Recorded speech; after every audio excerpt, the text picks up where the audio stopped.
Hey guys, thank you for joining us again Car System Installation. Today I'm going to show you a 2-channel dashcam installed on a VW Atlas 2019. So first we're going to show you the rear camera.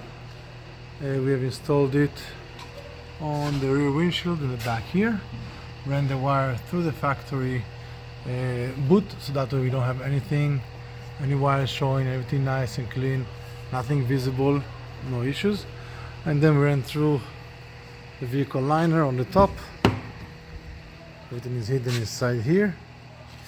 And we went to the front camera, obviously.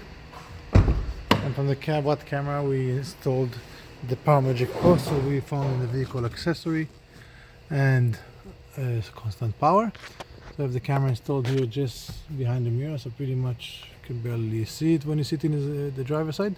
Wires goes to the top, nice and clean, and no wires in here, no lighter, no nothing. Everything is hidden, everything is in the back, everything is soldered and done professionally.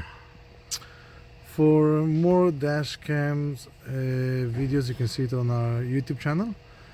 And for prices for installation and products, you can always find us at Car System Installation. Subscribe to our channel and we'll see you next time. Have a great day.